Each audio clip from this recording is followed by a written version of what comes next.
The D, man. Yeah, shout out my nigga from D's Media, you feel me? We did not fight after Ari's Galentine. We fought before her Galentine. As soon as I landed in Atlanta, I had my cameraman with me, and my man was at her crib. I Ubered straight to her crib. Literally, straight to her crib.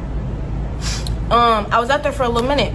Like, I knocked on her door. My Uber driver, he said he couldn't take me to another location because I was going to pay him hourly. So I had to hurry up and order a new truck. So I was waiting there for my new truck to get there. That's why I stayed there for 10 minutes, right? So she ended up coming outside when she think my truck leave. But it was my first truck. I ended up getting the second truck and pull it back up. So I ended up getting out the car because my cameraman was like, oh, there she goes. She got out. She came out the house. So I knock on the door, right? I knock on the door, nothing good but good intentions. I did not go to her house to fight her. That doesn't even sound like anything somebody would do. And she knew that. Like, I came to her house, I knocked on her door, and she grabbed my chin. Like, she grabbed my face and pushed it back. So I'm like, what? No, she said, are you dumb? Like, and she went like that. So I back up. Then she hits me. I didn't do nothing when she first did that. Then she hits me. So I fight. So we end up fighting. We're fighting for like 10 seconds. That's why in her song when she said lock your jaw, nobody's jaw got locked. Nobody touched the ground. This fight was 10 seconds. Nobody won, nobody lost, nobody beat nobody. It was 10 seconds. And honestly, I pulled my camera out right after that, and I went to the mall and I did a YouTube video with White Boy M, and then I went to the stream The Galentines with Ari.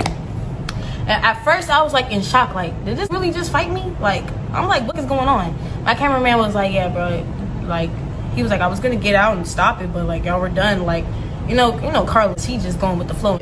So we're fighting for about 10-15 seconds, and she ends up, first we fighting like from the shoulders.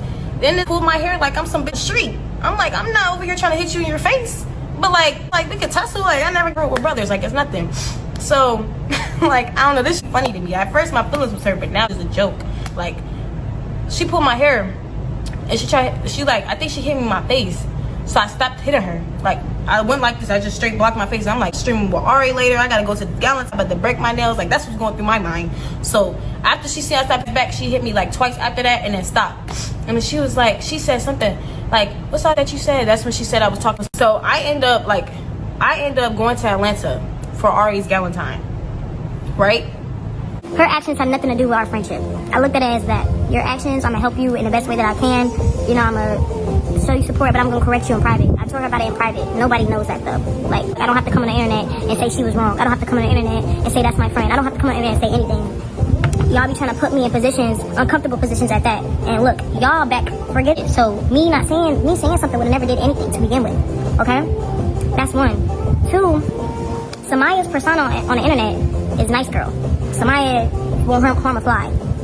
What do I look like getting up here and, oh, let's do that, or, oh yeah, I'm right from all kinds of ways, or, you know, like, I don't have to say me, best thing I can. Like, I have brand deals, I have a lot going on, I'm dropping my own brand, I don't have to say, okay? Her and her persona is different from mine. She has a whole opposite kind of aesthetic and her friend. So it's like, whatever they do, that's what they want to do. Summyah, I'm not saying they don't have nothing to lose, but Summyah has a lot to lose. Everybody knows I'm about my money, period.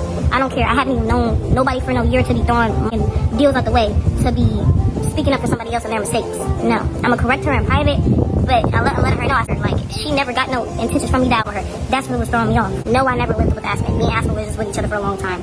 No, I didn't buy Aspen the dog. Her boyfriend did. Let's clear that up. Let's get that out the way. Summyah's in LA collabing as Aspen's going through that she was going through. She was supposed to be in LA. Everything that I have going on, I invited her to with me, and it was vice versa. I'm not gonna sit and act like she never invited. Like, every collab that she got, she's like, you wanna come to this with me? Every collab that I got, I'm like, you wanna come with me? Come to LA. I'm like, come on, let's do this in Houston. Everything that I did or got invited to, I invited her with me. She just didn't want to come to LA, or her flight got delayed, or whatever her reason is, or whatever the reason is she didn't come, she didn't come. I'm doing a stream with Break 3, Trim, and Thickney in the studio as the live of her, the whole situation happened. So I'm not even knowing what's going on. I'm not on my phone. Like, I'm in a studio, like, y'all can go see the live, it's still public. So I don't really know what's happening until I really talk to her. She didn't even get banned till the whole next day. Right or wrong? She texts me. I'm not even gonna read every message because some of it is like personal.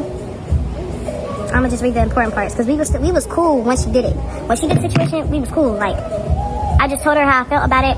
It's people texting me about it. I'm putting her in group chats. They giving her advice. I give her advice. We on the phone. I'm with people. They giving her advice. So it was like, she's like, yeah, I'm gonna just do that. I'm like, no, Aspen, you should do this. Like, you know, I'm giving her advice. Like, she her own person. Stop putting her actions on me. I'm not her mom. I was her friend. Like, I don't have to hold her hand every step of the way. I don't have to do only. I'm 20 years old myself. Okay? Another thing. So my mom had seen a clip of Aspen saying she's gonna give Louis away. Hey, let her know that I'll buy the dog. Like, I'll buy the dog from her in the meantime until she figures out what she has going on. Like, you know what I'm saying? And I advised to her, I said it to her twice. First time it was on the phone, I'm like, you should let somebody get the dog until you figure out what you're gonna do. She didn't like that I said that. She's like, I'm not getting my dog. She hung up in my face. Okay, cool. I'm like, all right, cool. Like, you know what I'm saying? I think it was like a day after that, I had texted her and I said, my mom said she's seen a clip of you saying you want to give Louis away. If you do, she'd buy him. Let me know if you ever change your mind. Just let me know. She put on all caps, I'm not giving away my dog. I said nothing after that. I think I tried to call her. She didn't answer. I get a phone call from her dude. And my phone is normally on D&D, but that night, it was, and then I seen missed calls from a random number, and I called back, and I took it off D&D. I was out at an Adidas event, and he told me, like, yeah, she just got locked up, etc., etc. They took the dog, so I'm asking, I'm like, where she at? Like, I'm all the way in LA, I can't do but only so much. Like, where she at? Who got the dog? He told me what was going on. I'm like, I was with somebody, and she was like, don't worry about it, don't speak out on nothing, just leave it alone, you're gonna be good. I was sad. I started crying, because I'm like, damn, jail, like, I don't like the law, so I started crying, and then I left from where I was at. And then I ended up going somewhere else or whatever, somewhere more private because I was in a public location. And then that's when, what happened? She didn't call me. She claims that she did call me when she was in jail. She said I didn't answer, but I left my phone off D&D the rest of that day. So she didn't call me. And she was mad at me. He told me on the phone that she was mad at me and she didn't want to talk to me. He told me give her space. Okay, so I'm like, okay, cool. Like, I don't know nothing about jail calls. I don't know nothing about that. But I know I did not get no missed calls from no unknown number on my phone. Okay? So he said give her space. He was like, she nobody right now. Like, he was really the only person that she was talking to, I think. She was only in there for like a day, I believe. So I ended up calling him the next day. I called him later that night. I'm like, did she talk to you again? Like, he was like, yeah, she called me, da-da-da. Then I called him the next day. I'm calling other people. I'm like, she good? Like, whatever.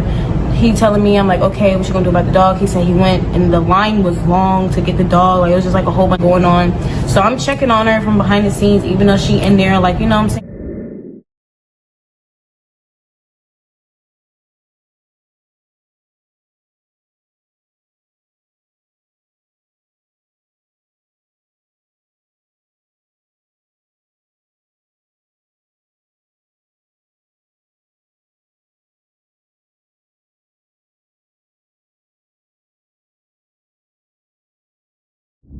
The D, man. Yeah, shout out my nigga from D's Media, you feel me?